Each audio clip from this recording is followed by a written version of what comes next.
It's time to chill out and get ready for a mediocre Q&A live stream. If you're old enough, grab yourself your favorite adult beverage, and if you're not, stick with apple juice. Put your feet up and relax. If you have any questions, feel free to ask them in the chat. And now let's cue up the intro music.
What's up, everybody? Welcome to the HVACR videos live stream. Hopefully you guys can all hear me okay and the audio is good. Let me know in the chat. We're streaming on a couple different platforms as usual. And yeah, got a couple things we want to talk about tonight. So as usual, got a few questions from the YouTube videos. Actually, gonna talk about the super top secret project tonight too, because I've kind of revealed it in a few different places. But yeah, we'll go out and we'll have a look at it here in a few minutes. So, we got all sorts of cool stuff to talk about. And I do want to start this off with, because I've been getting a lot of questions. I am not going to be at the HVACR training symposium in Florida this upcoming week. I'm not going to be going to that. I will be going to the AHR Expo in Las Vegas here in a couple weeks. If anybody wants to go, definitely go check it out. It's a free event, Las Vegas Convention Center. They're going to have tons and tons of stuff going on at AHR. I will be spending a bunch of time Monday and Tuesday at the Parker Sporland booth. I will also be spending some time at the Heatcraft refrigeration booth on Monday. And then on Tuesday, I'll be spending a little bit of time at the refrigeration technologies booth.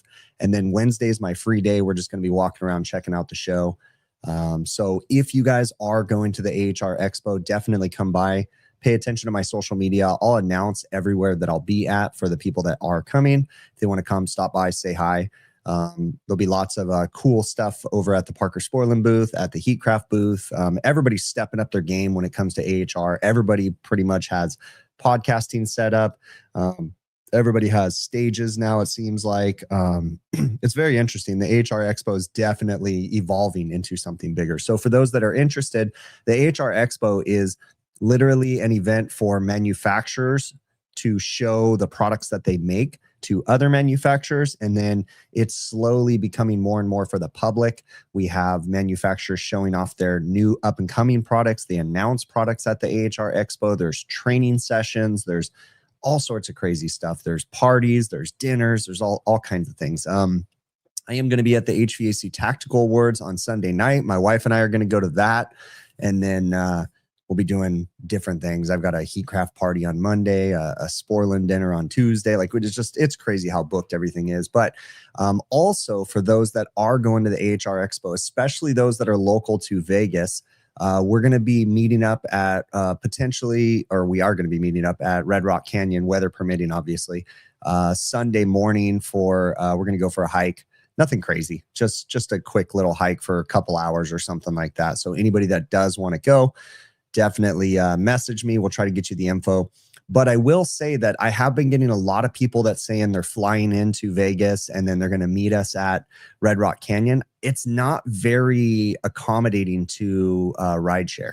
So it's going to be rather difficult to get into Red Rock Canyon on a rideshare. They're going to charge you surge pricing, really expensive stuff.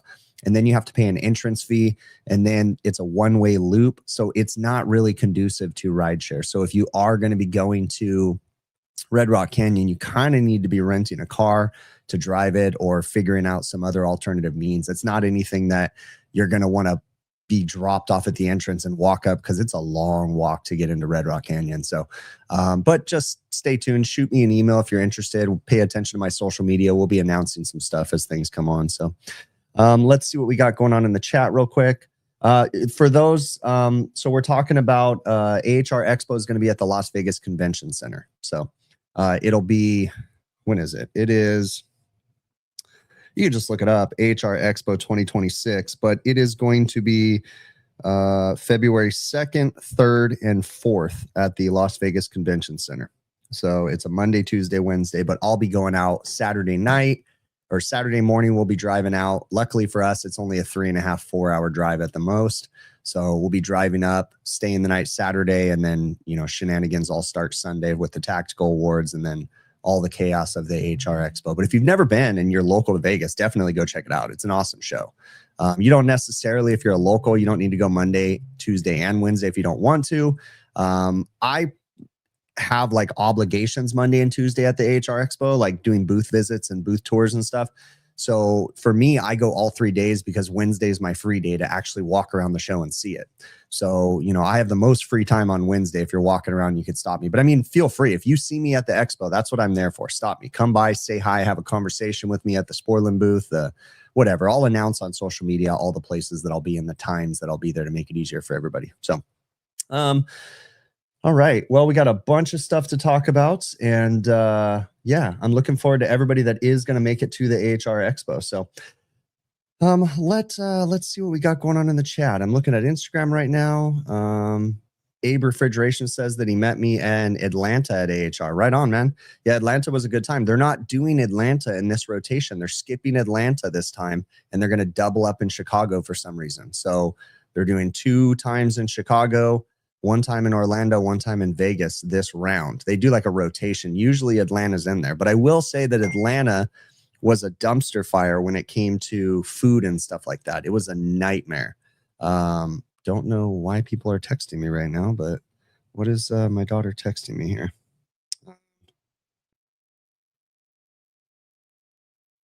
My daughter's, see, my oldest daughter knows that if she tries to get me to go to a concert that I like, that I pay, right? So she's messaging me, asking me if I want to go to Zach Bryan, which is a great concert, right? It'll be an awesome show because Kings of Leon's going to be there too. And I totally want to go. It's just a matter of whether or not I'm on call or whatever. So my daughter's messaging me right now because she knows strategically that if I want to go, then I buy her tickets, right? And then she rides with us, and then she gets to do the whole fancy thing. But anyways, I like that kind of stuff because if I could spend any time at a concert with my daughter, I'd love to do that, right? Where she can enjoy something that I like. But it's just funny. She just texted me right now. So, okay. Well, got a couple things I want to talk about as usual. See, now this is what's frustrating when you start using iPhones and different things as your webcams, because it's all popping up on my computer screen right now, and that's kind of annoying. So where am I moving to, if you don't mind me asking? You moved from California to Washington? I don't know. I think, I don't know if you're talking to me. I'm not moving anywhere. Maybe it's someone else. Maybe they're having a conversation in Instagram. Sometimes it's hard to keep up with the chat and what's going on. So had a couple videos since the last time I did a live stream, but let's go ahead and get the elephant out of the room here real quick. And let's talk about my, my project I've been working on. So for a while now, I got this idea where I've been wanting to do more training content. I wanted to bring stuff back to the office and take things apart. And I've done a few things where I've cut compressors open and stuff like that. But I kind of wanted to one up it a little bit. And something that I struggle with is being able to film the type of content that I want to film, where I get to experiment. And I've always wanted to make content where instead of telling people what not to do, why don't we show them why they shouldn't do it, right? To a certain extent. And so that kind of led to an idea. And I posted something on social media about potentially building a walk-in at my shop for training. And that led to a giant walk-in cooler being delivered here. And I have right outside this door a 25-foot freezer cooler combo box, 12-foot freezer, 12-foot walk-in cooler.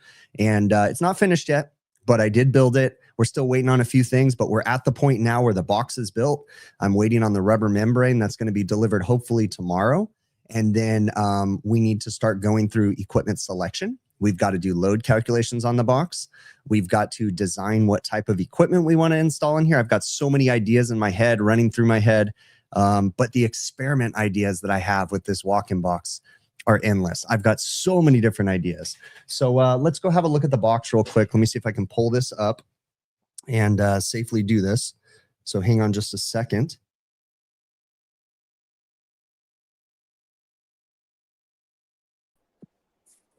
All right, so you guys can hear me now.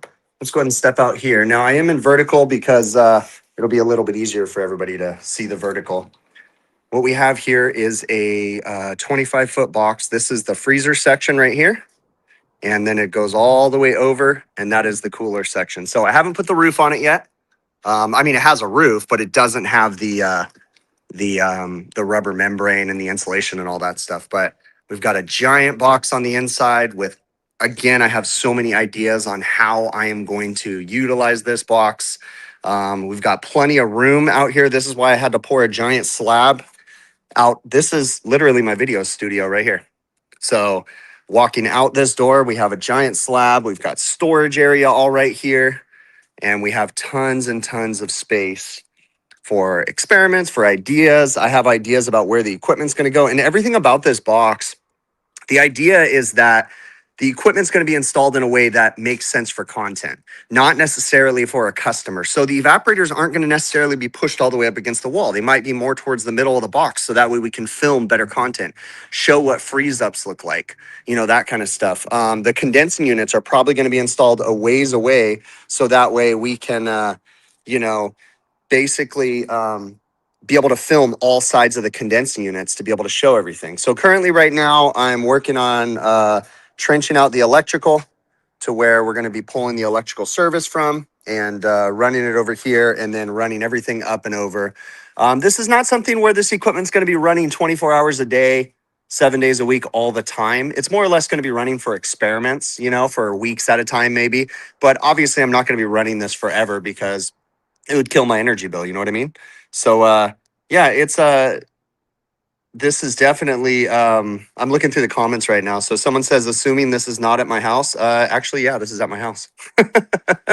So, yeah, my neighbors probably think I'm crazy. I got a giant walk-in box, but to them, it probably just looks like a giant shed, to be honest with you. They don't even realize what it is. So yeah, let's go ahead and go back into the studio. I don't know how to turn this off. Yeah, there we go. Let's see what we got going on here. Oh, crap. I didn't, seriously, you guys, it didn't, I wasn't showing everybody. Look at that. How stupid am I? Sorry. Maybe now you guys can see what I'm talking about. I apologize about that. I wasn't really thinking straight. I thought it was showing on the screen and it wasn't. So yeah, this is the walk-in box. Forget what I just showed you right now. You guys just heard me talking about, but this is the walk-in box. So you can see That's a little bit better for you. My bad. You can see we have a freezer section over here. This is a 12-foot freezer section, 12-foot cooler section. Like I'd already kind of mentioned, we didn't put a roof cap on it yet. We're waiting on that to come. But, you know, kind of like I mentioned, the evaporators and stuff, they're not going to be installed all the way in the back of the box. They're going to be installed more towards the center so that way we can get to all sides of it. I have like endless ideas. And again, I apologize for realizing this wasn't on the stream for a second, but here we go. So what system am I going to be using? I haven't decided yet. I haven't decided what brand equipment I'm going to be using. And here's the thing, the brand of equipment that I'm going to be using on this box is going to change. It's not like I'm going to install an evaporator and a condenser and leave it in forever. No. It's going to be changed out. The other thing is that the equipment is going to be installed in a way that it's really easy for me to change the evaporators to another one. Now, of course, we're going to have to redo the line sets, but I'm going to have hardware installed on the top of the box that makes it conducive to change these evaporators very easily, because I am going to be putting a roof cap on here, right? With insulation and foam that's sloped to the back of the box. And I don't want to have to get up there again. So when I install the hardware for the evaporators, we're hopefully not going to have to be able to get up to the roof cap really again. Once I get the hardware installed, we'll be able to change out evaporators and just repipe the line sets accordingly. So yeah, so it's going to be interesting. Yeah, it's not a panic room at all. This thing will come apart in no time. But yeah, like I kind of mentioned earlier, I'm currently working on trenching the electrical. And that's pretty much it. We're just waiting on the roof cap, and I need to start mounting the hardware for the evaporators. And then once we do that, I'm going to start running the electrical on the front of the box. We're going to have everything on the front. Again, this isn't going to be necessarily like you'd see at a customer's job site. It's going to be easy for me. So all the electrical will be up front in junction boxes.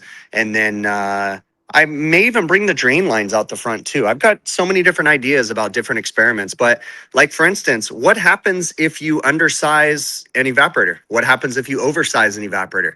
In the middle of summer when it's 110 degrees outside, what happens if you leave the door open? How long does it take to ice up? You know, I have so many different ideas.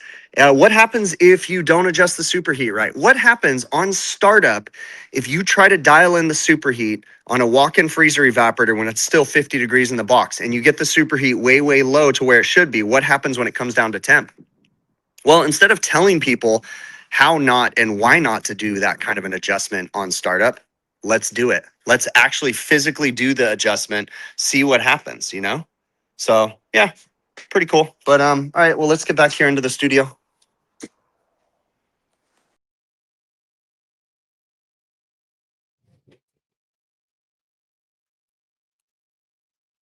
I apologize about the stream not being on. I'm a dummy when it comes to live streaming and different things. So, you know, it is what it is. What happens when the HOA comes to my door with pitchforks? Well, luckily I live in a neighborhood of sane people, and I'm sure that day will come someday. But guess what? This is still a patio that I have over here that can be converted into anything. I didn't do anything that's going to affect the resale value of the house or anything like that. This walk-in can be taken down in a day, easy.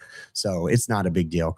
But what did the wife say about the walk-in? Luckily, my wife is very supportive of all my harebrained ideas.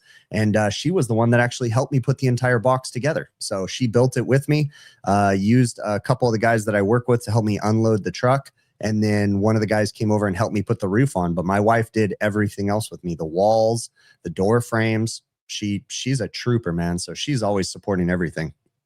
Yeah, I'm sure my neighbors. So it's basically a training facility. Yeah, it's a training facility for my own employees. I'm not going to bring the public to my house. But, you know, hey, maybe this opens doors for something else. You know, maybe someday, you know, we have a training facility or something like that. So let's see what else. A nice clean install to do all the wrong things. That's right, 100%. And the interesting thing is that this box did not go together correctly. It has gaps, it has cracks. I did not seal any of the joints. So when you put the walk-in box together and you put the panels together and you do the cam locks, you're supposed to run sealant. I didn't put any sealant because guess what? I want to see infiltration. I want to see that kind of stuff. That's the cool thing about this project is I can show stuff. I can show what happens when you don't put the box together right, or I can show what happens. There's actually a damaged floor panel on this box that causes the whole box not to go together right because the floor panel does a big whoop-de-doo. I put it together anyways. What the heck? We're rolling with it because I want to show the cool stuff about what happens when you do things wrong. I'm definitely the type of person. So what am I going to use it for? Just for training, man. That's it.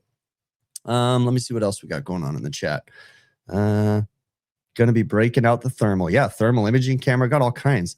Well, you need a load because I don't see you actually storing anything in there that needs cooling. Yeah, but for normal purposes, I mean, if I need to create a false load, I can fill it full of like, you know, just random stuff, giant water jugs and stuff like that. But for the most part, we're going to be able to do most of the repairs and diagnostics we need to do on it. I mean, we can create a false load by leaving a door open or something. So, 3 cases of butyl. Yeah. So I decided not to use any butyl on that. So we're rolling with it. We're going to show all that. So that's the cool thing about this box. So, all right, let me see what else we got going on. I got a list of things and I want to get into it right now. So, let's see. So I had a video this last week, or yeah, Thursday, that I released. The walk-in freezer's making a weird sound, and we had a couple condenser fan motors that failed. So the funny thing is that you can't win with the YouTube comments. And I don't take this the wrong way. I find comedy in reading through the comments, and I love reading them, right? But I cannot win because what I find funny is that in this video, I had one motor that was going bad. It was making a squeaking sound, and I only changed the one. And then I realized after I changed that one that the second one was also making another noise. And we went ahead and having to change that one too. But luckily I'd picked up 2, right? So it's funny because I get a comment in there. You should always change both motors when they're 2 identical motors next to each other. They're the same age, right? And I usually do, especially when they're locations that are far away from my shop. But this one is right around the corner from my shop. It's right near supply houses. So I didn't necessarily see the need to change both motors, but then yet people in the comments are telling me I should. The irony is that when I go out to locations that are really far away, I will usually change multiple motors because if one goes bad, the other one's about to go bad, like obviously, and you're way out in the boonies, right? So, thank you very much. I saw a super chat come through earlier, and then I see a super sticker from Adam. Thank you, bud. You didn't need to do that. But anyways, so it's kind of funny how if I change both fan motors in a piece of equipment and change one proactively or whatever, I get crap. But if I don't change both of them, I get crap too. I just find it funny. Now, again, I don't take offense, and I'm not, people that tell me, oh, don't listen to them. Like they don't bother me. I just love reading the comments, and I find it comical. Right? I don't get offended by the comments. I really don't. So yeah, don't worry about that kind of stuff. All right, let me see what else we got. How do you troubleshoot a low pressure switch? What should the voltage read when it's open? Well, it depends on what the voltage being applied to the system is. Okay. So if you have a 208 volt service going to a compressor, you might read 208 volts at the switch when it's open. If it's a 120 volt service, then you might read 120 at the switch when it opens. It just depends on what the voltage is and how the switch is wired into the system. But typically on a switch, a pressure switch, when it opens on the low pressure side, the switch is going to open and you're going to read the potential difference across that switch. Okay. So when the switch closes, you're not going to necessarily see the potential difference unless you start checking from line to ground, and then you can kind of determine whether or not the switch is open or closed, obviously. Because you can walk up to a switch and just put your leads across it and it has no voltage, but that doesn't mean it doesn't have voltage. That just means it doesn't have a potential difference across the switch. So that's why I say sometimes you might go in and start checking to ground to prove that there's voltage. So if I walk up to a pressure switch and I go across it and I read nothing, I will then go one leg to ground, the other leg to ground. Oh, I do have voltage there. It's just the switch is closed, right? So it's just a way to prove that it's closed. All right, let's see what else we got going on in here. Let's see. R values can be added together. Areas based on the outside of the box area using a heat gain factor chart. You can find the heat loss of each square foot of the wall heat leakage multiplied by the walls. Yeah, I'll just use a load calculation software where you measure it out and then go from there. All right. You see switches using and breaking common points. Breaking common. Point is, it doesn't matter. You're breaking a circuit. That's true. Yeah, very, very true. Tips for someone barely beginning in their HVAC school journey. This is from Instagram. So the best advice I can give you just starting on your HVAC school journey is understand you're not going to understand everything. So you need to get that into your head right now. Okay. But what you need to do as a new technician in school is you need to listen. really, really listen. If your teacher's okay with it, use a recording device, use an AI recording device or something where it's going to, summarize the entire lecture and different things. Again, if your teacher's okay, some people don't want to be recorded, but ironically, if you're paying a school, I don't understand how they can argue against that, but that's a whole nother conversation. Okay. But regardless, I like going back and listening to things. But as a technician, when you're in school, you're not necessarily going to understand everything the first time the teacher reads it, but you need to listen and just listen and read the words yourself. When you go home, it'll stick in your brain. And then one day it's going to click and it's just going to be like, oh, I remember when they taught us about that and they taught us this and this and this, and it'll all start coming together. Okay. Another thing for a new person in the field is once you do get hired, one thing I'm going to tell you, especially for new people, apprentices that are getting hired into companies, is your day is not over when the work day is over. Okay. So when you work your 8 hours or 10 hours or whatever it is for the day, or 6 or whatever it is, that's when you need to start analyzing your picture roll. Okay, when you're on these jobs, when you're with other technicians, when you're allowed to, take pictures of the equipment that looks interesting, take pictures of data tags, model and serial numbers. And when you go home, that's when your research starts, because all those pictures you took throughout the day, or those questions that you had in your head as you were working, you can go home and you could start researching. For me, I had a message board called HVAC Talk way back in the day, before Facebook was even really a thing. Okay. We had HVAC Talk, or before Facebook was a thing for HVAC. It was still just for your family and some pictures. But we had HVAC Talk, and it was a message board where when I didn't know how something worked, I went to that message board and I'd shoot off a message, and I'd have multiple people answering those questions, helping me and guiding me and helping me to learn. See, I came up in this industry, in a time that things weren't necessarily done right. I wasn't taught to do things correctly. I was a hack. Okay. What everybody would call a hack today. I did a lot of that different stuff. For a good majority, beginning part of my career, we didn't have vacuum pumps in our vans. I'm being dead serious. I was not trained to use a vacuum pump. I was trained to purge the refrigerant through the system. This was before EPA stuff, right? And I was trained to purge the refrigerant through the system, and then just put your finger over the suction line and have the hose off and just let it come through. And then, yeah, I think that's all refrigerant. Then you put it back on. Okay. Now, was that right? Heck no. Was there problems? Heck yeah. Yeah, that was absolutely wrong, but that's how I was trained. Okay. So I knew that things weren't adding up as I was going through things. I wasn't being taught correctly, but I was being taught good values. Just, the people that were teaching me didn't have the skills to teach me what I needed to know, essentially. Okay. They did their best though.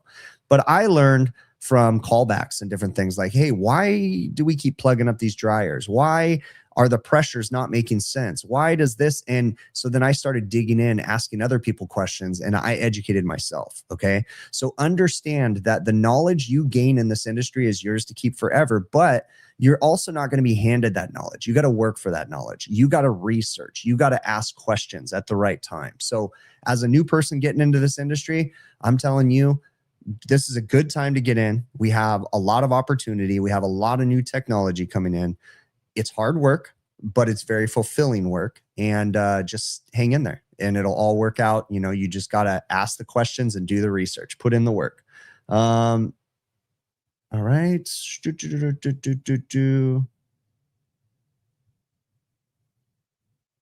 Okay. I see a comment over here on Instagram. It says, hey, brother, I had a weird no cooling call for a Carrier heat pump package unit with a Honeywell Jade Economizer controller, and it was running funny in heat and cool with the Economizer opening up to allow 100% outside air. Okay, so you can configure the Jade controllers to have a minimum position for the outside air damper. Depending on how that equipment was set up, it may or may not have been purposely opened up to 100% outside air, or someone may have incorrectly set the controller or incorrectly programmed it. It's all stuff that can be repaired. The Honeywell Jade, in my opinion, is probably the easiest Economizer controller that I've ever worked on. Too bad they're not using it anymore. But it's fairly easy, and there's lots of great information and resources. So feel free to do some research. Just Google Honeywell Jade or Honeywell Economizer, and you'll find videos and all sorts of stuff that helps you to understand it. In fact, hold on one sec. I'm going to grab a book that's very important here. One sec here.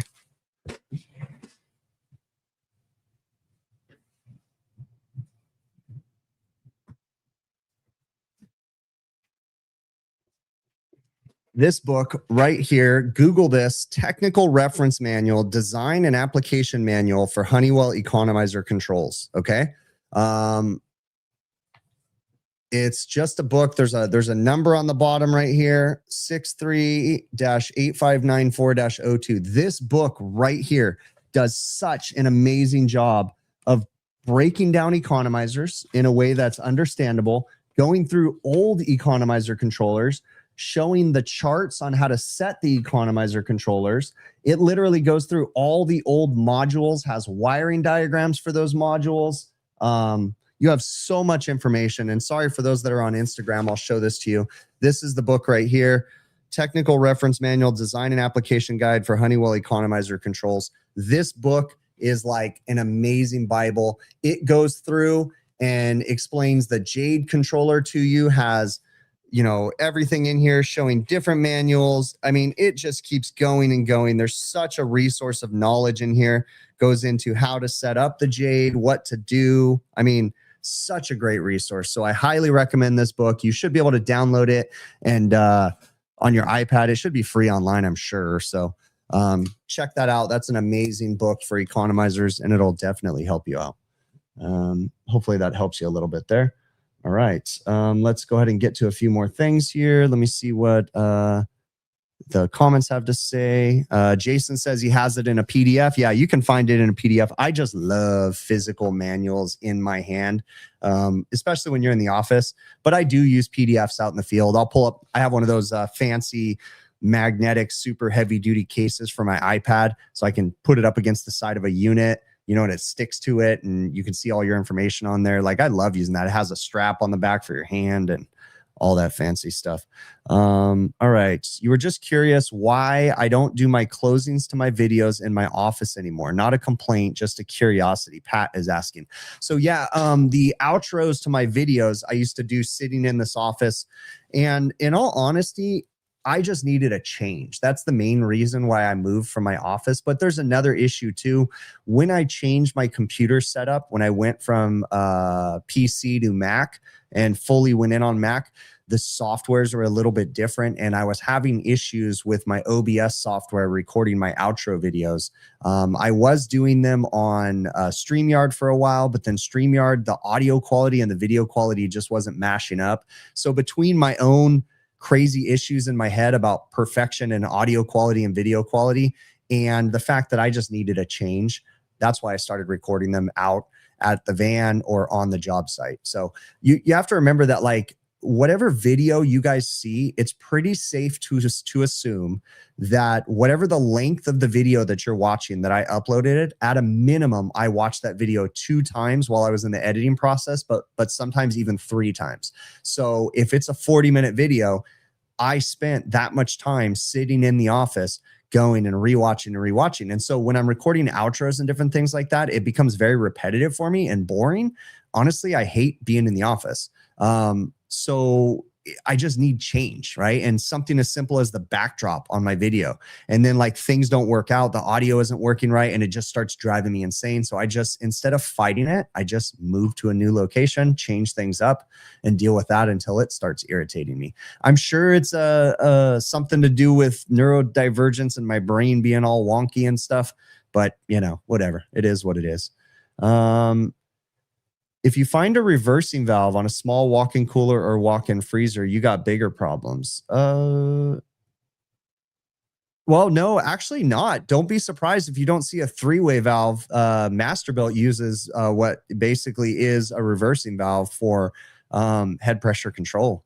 So they've used that on some of their systems. So I know what you mean by that, though. Yeah, if you do, for the most part, if you had a reversing valve on your system, yeah, that's a problem.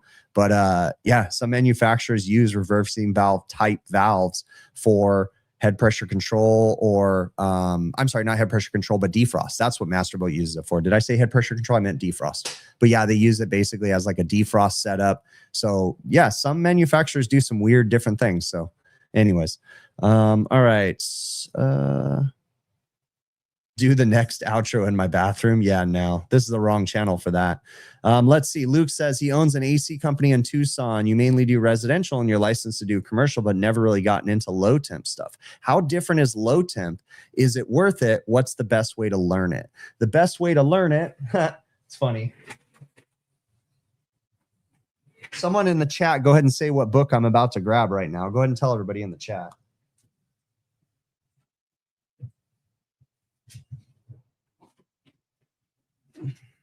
Let's see if anybody in the chat is guessing what book I'm about to throw out. Okay, so if you are high temp air conditioning and you want to learn refrigeration, what you want to do is you want to go get this book right here. Commercial Refrigeration for Air Conditioning Technicians by Dick Wers. Okay, this book right here is going to be your first delve into how refrigeration differs. This is literally written for air conditioning techs that want to get into commercial refrigeration. It goes into small refrigeration stuff. It goes into slightly into big refrigeration stuff, just tiny amount into supermarket stuff. But this is a great intro book. I highly recommend it. I have no affiliation with Dick Wers other than I do have to selfishly say that in the beginning of the book, I felt very honored that he actually mentioned me in the beginning of the book, like in this third edition. He mentioned something about myself and Brian Orr, and it was a really nice comment that he actually wrote in that book about me. So in the very beginning, if you guys have this, open it up in the first couple pages, not in the actual text, and like when he's like thanking people and stuff. And he actually mentions me and Brian Orr in there, which was a pretty cool thing, man. And I got to meet Dick Wers at one of the HVAC school symposiums a while back. What just happened here? Did something happen? Hold on just 1 second. I'm going to turn this off for a sec. Let me see if I can fix the camera because it seems like the camera stopped. Yeah, so bear with me 1 second. The camera decided to be a jerk and stop working. So let me go ahead and change this over to here. One more sec.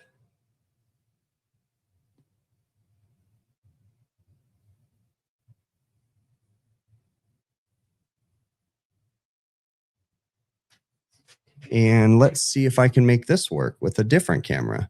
And my camera literally just stopped working. Let's see what this was. Plug it back in or select. That's not working. Oh, okay. So hold on. Let's see what happens. Okay. So that's that. But now I need to adjust a few things. So bear with me here because that camera is in the wrong spot. There we go. That'll work for now. I literally just had to switch iPhones because my one iPhone that I was using as a webcam just shut off. So, all right. Let's see what else we got going on this real quick. What else do I have on my list of things to talk about? Oh, let's see. Let's see. Chaina Lake says you met Dick Wers and me at Kalos like 7 years ago. Yeah, that was probably one of my favorite AHRs when I got to meet Dick Wers. That was really cool, man. That was a really, really neat one. All right, let's see what else we got going on in the chat. Yeah, no, it just stopped working there. You've been working on a Hoshizaki KM 2600 SRJ3 that only leaks in the winter. During summer, it keeps its charge, but winter, it'll be flat in days. Any ideas? You've checked the head pressure control valve. Wow, that's an interesting problem. I mean, all the refrigeration circuit has refrigerant in the winter and in the summer. Even with the head pressure control valve, it doesn't go flat of refrigerant. It's always going to have pressure in it.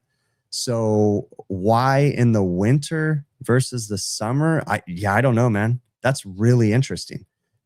I mean, obviously just pressurize the system with nitrogen and start digging, man, or get a better leak detector because it's obviously a big enough leak that it's leaking out the charge. So, yeah, it's hard to say. I mean, there's so many different places on a Hoshizaki. Start at the chat lift connections or whatever for the line set connectors. Those things are ridiculous. They're not chat lifts. I don't know. AeroQuip fittings. There you go. Start at the AeroQuip fittings. Start leak searching those. Those are the biggest thing. Cut those things out if it's out of warranty because that'll solve a lot of problems. How do I feel about duct boosters for rooms that have oversized, longer branch lines to improve feet per minute? For instance, a room is 5 to 10 off. I mean, but I'm not amazing with airflow. Okay. But I have general ideas. But if you're having to add a motor in line to move air through, you really need to solve the static pressure problem that you have that's not allowing that airflow to move through that ductwork correctly. I mean, you obviously have an issue there if you can't get it through. So, I know that that's almost impossible in some houses to fix, but like, I don't think really adding a duct booster makes very much sense for me because I mean, yeah, it's still, but then where's that? Yeah, there's a lot of questions there. I guess in that situation, the first thing that I would do is measure the total system airflow. If you use the True Flow Grid from the Energy Conservatory, you can measure the total system airflow and then start with that. Are you actually delivering enough air to the system at all? Right? So find out if you're delivering the right amount of airflow, not using static pressure because that's just guessing. Okay. But using something like the True Flow Grid that's actually going to measure the airflow. Okay. And find out under load what the system is actually delivering, right? With a wet coil, with a dry coil, and all that stuff. Now, once you do that, then that's when you're going to back in to find out because it might be that you're just not moving enough air at all. Right. So who knows? But that's where I would start. But again, I'm not an expert with airflow. So, all right, reading through the chat right now, seeing what I'm missing. Let's look on over here on Instagram real quick and see if there's anything different. Nope, nothing missing. Am I familiar with the Canadian Red Seal apprenticeship system? And do I think more places should adopt it? Yes, I am familiar. My buddy Joe is from Canada and know a few other people from the Canadian area that have red seals. And I definitely think that any licensing to an extent, no, let me rephrase that. I definitely think that in the United States, we do not have enough licensing. Now, I genuinely hate government intervention. I think the government just messes up a lot of stuff when they get involved in things, okay? But I could get behind a nationwide licensing requirement for HVACR service technicians. I could totally get behind that one. Now, I understand that there's always potential for corruption when you have any kind of licensing, but anything's better than what we have right now, which in some areas you have strict licensing, but in a good majority of the country, it's the wild, wild west. And I mean, come on, even people like me are doing this without being properly certified and doing this kind of stuff, right? So, I mean, we all need to be held to a better standard. I definitely do. Okay. So yeah, something like a Red Seal certification in the United States, I definitely could get behind that. Okay. Because we need better service techs, people that are trained better. And there's some questions I want to get into that kind of makes sense with that too. Let's see. Only thing, and reading through the chat. It was good seeing you in here, Will. Hopefully, if you're in Vegas, we'll see you in Vegas, okay? For those that are just chiming in right now, I'm going to be at the AHR Expo in the next couple weeks, the first week of February. I'm going to be at the Parker Sporlin booth a bunch on the first Monday, and then I'll be at the Heatcraft booth for a little bit of time on Monday too, and then I'll be at Parker Sporlin and Refrigeration Technologies on Tuesday. For a good majority of the shows, I'll be at those booths. So I'll be announcing it on social media for those that are going or that want to go, where I'll be at. Come by, take a picture. Let's say hi. Let's have a conversation. It's usually a great group of people hanging out at the different booths. And I'll tell you too, that like at the Parker Sporlin booth, Monday nights, they usually do like a happy hour thing. And I think they're doing a happy hour at Refrigeration Technologies too, I believe. But, Monday and Tuesday at the Parker Sporlin booth, usually during the happy hour, it's like at like 4 or 5 or something like that. They'll bring beer out and stuff like that. And the whole vibe of the show changes. And it's kind of cool because the last couple of years, a bunch of the guys that are in this chat right now, everybody just ended up hanging out at the booth. There's 6, 7 of us all that communicate through social media. There's other content creators and we're all just hanging out. And it's a really nice time. That's one thing that I really do like about these events is getting to meet other creators and getting to meet viewers. So that's the whole point of going to the expo. And there's another thing too, for those people that do ever see me in public, you have to understand that when I go places on a mission, right? I'm focused, laser focused on where I'm going. And sometimes, especially when I get super stressed, like at events like that, I tend to just forget and like tunnel vision, right? I just start walking. So I may not look approachable, but I am. It's just because I get in the zone. So I am there to communicate with people, to hang out with people, to talk with people. So if you see me, and I mean, don't be rude about it, but stop me, come up, say hi. You know, don't think that I'm busy talking to people.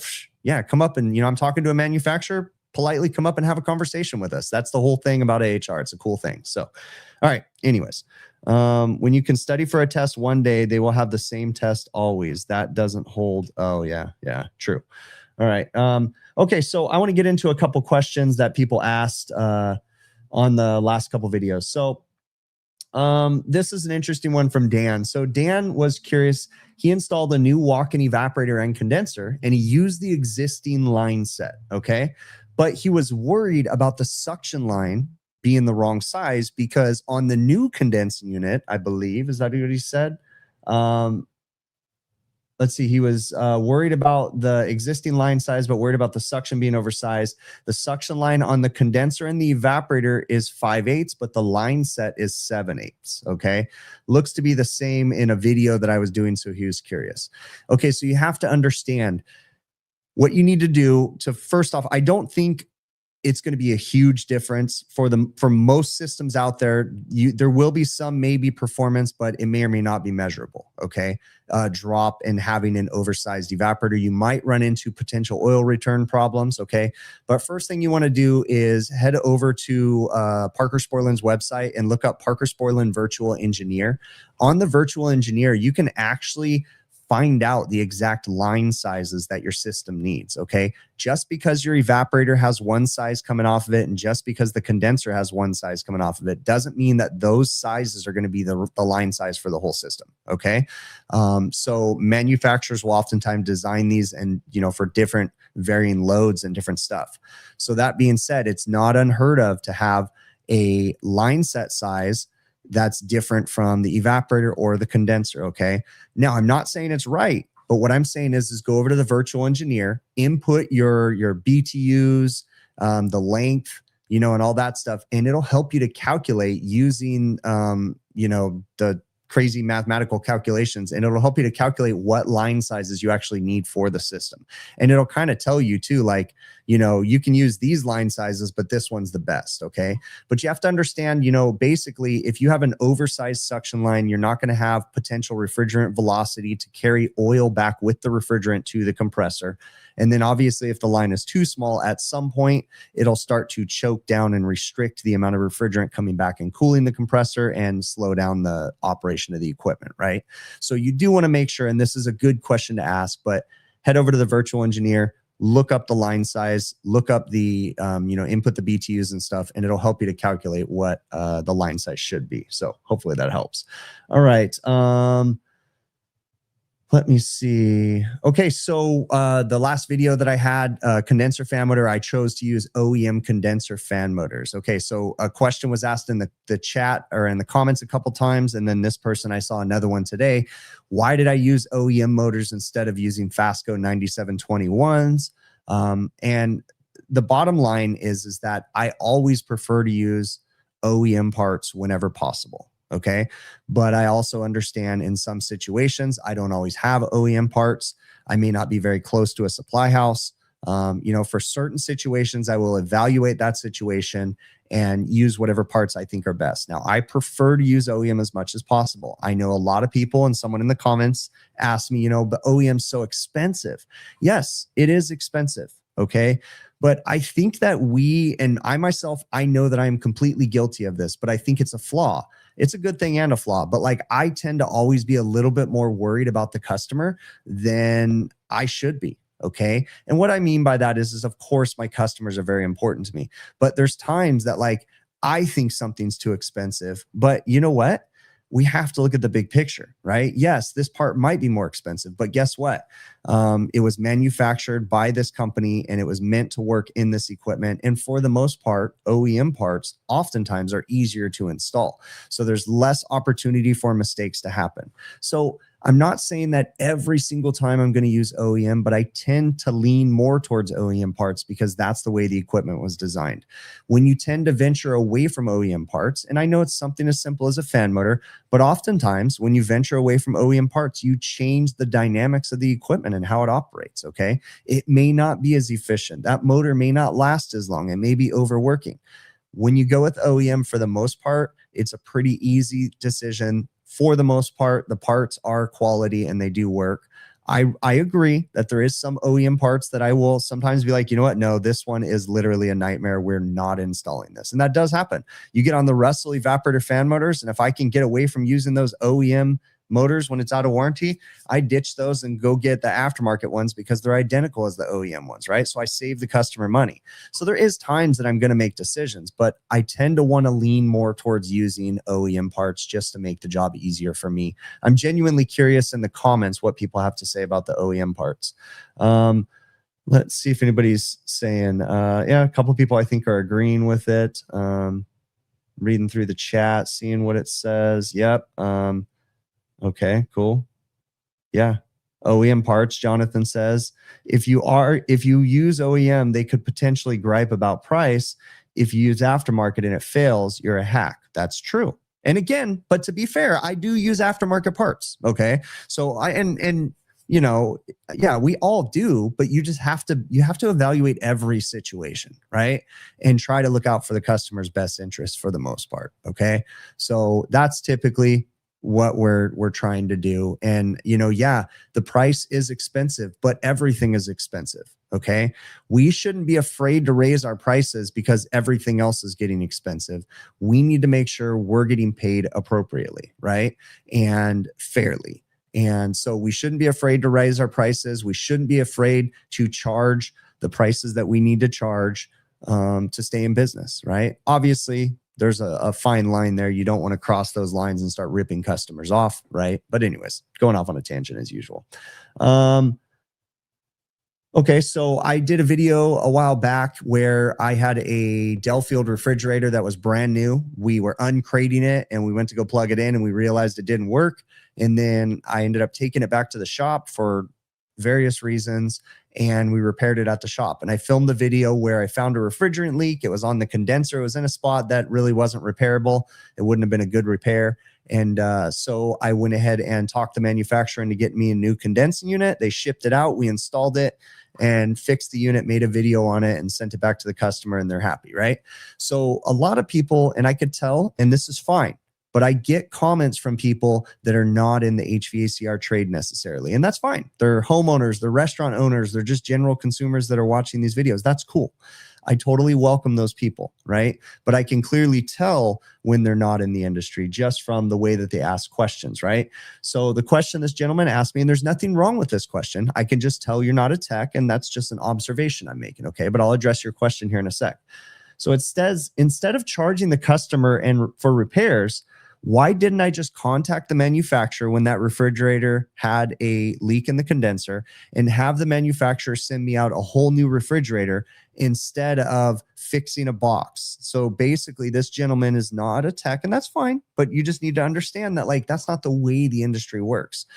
You know, if you buy a brand new car and it doesn't work, they're not necessarily going to give you a new car. They're going to try to repair the car, right? It's not cost effective to replace something when it breaks. I will say it's annoying. I do understand gripes and frustrations from people because, you know, something you paid good money for shouldn't be broken when you get it but that's how it happens, okay? And so I just work with the customers and the manufacturers, okay? They're not going to send me out a whole new unit. They just want to send me the part, and that's what we're going to do is install it. And so we do. Okay. So again, nothing wrong with your question. That's just not how the industry works. So, all right. How can one person get set up to do Delfield warranty work? Okay. So manufacturers and warranty work, they all have different ways to get to it. Some manufacturers have specific areas that they blank off for one specific company. Right. So if you become their dealer or their preferred partner, you know, they're only going to have so many of you in a certain area. You're guaranteed all this work from them, that kind of stuff. Sometimes manufacturers have those kind of policies. And then sometimes you just can do warranty work for anybody, right? So every manufacturer is a little bit different. So as far as how to get set up with the manufacturer, your best bet is just to call the manufacturers, ask for their warranty department, and have a conversation with someone on the other end of the phone. You can Google it, you can look, but like, come on, a human conversation with someone, just ask them, how do we deal with the warranty? Like, I'd love to start doing your work, and they'll tell you, okay? But each manufacturer is going to have different requirements. Some of them are not accepting new warranty companies. Some will take anybody they can get. So you just got to call them and ask them, and they'll kind of tell you. But, you know, oftentimes warranty work can get your foot in the door, but warranty work can also be a pain in the butt. So, all right. Cool. And go on their website. Freon Leon says, yeah, for sure. Let me get to a couple more questions here, and then we're going to get ready to wrap this up. Let's see. Yeah, we're getting right at the end of the time here.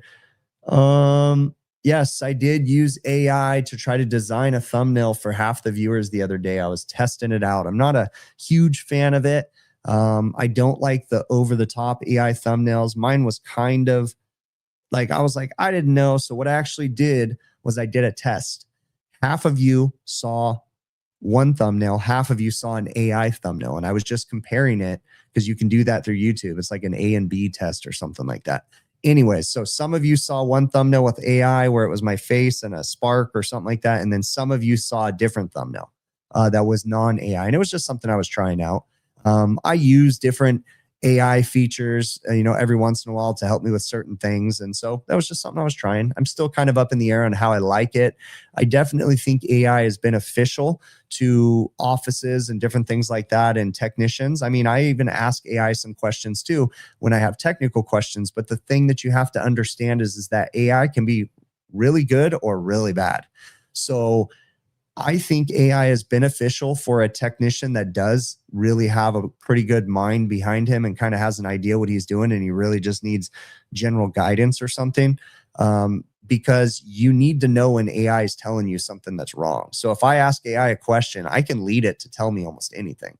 And so I do agree that it's a good thing, but I also think that, you know, you got to be careful because it can lead you down the wrong path with a lot of bad information. So, why is the logo hanging on the back wall different than my normal logo? Someone, actually Will, who was in here earlier, Will Speed made that for me. He just made it and sent it to me. So I've just been hanging it. Yeah, it's just different than my other logo. This was just something very nice that Will had made me. So, yeah. When is my next video? Either Thursday or Sunday. It just depends on what I get ready and what I'm able to. I don't, you know, I really would love to be better at this whole videos thing, but like this really is a second thing for me, right? Because I run a normal refrigeration company with my dad, and then I have a family. I don't have a life. My life is these videos, but, and then I build a walk-in, and I've got a million different projects going on, right? And so, the videos, like I get to them when I can, basically, but I try to upload on Thursdays and Sundays is my upload days. So typically you'll see them on Thursdays or Sundays when I do upload videos. So, any part you can get at 3 p.m. on a Friday to make something work, that's when you use cheap parts. More than off your... Yeah. Sometimes manufacturers don't have parts in stock. And that's a great point that Jonathan made too, is that, you know, I happen to live in a hub, right? I live in a major metropolitan area. So I have United Refrigeration's West Coast Distribution Center 15 minutes from my house. I have RSD, Refrigeration Supplies Distributors, main corporate headquarters, 45 minutes from my house.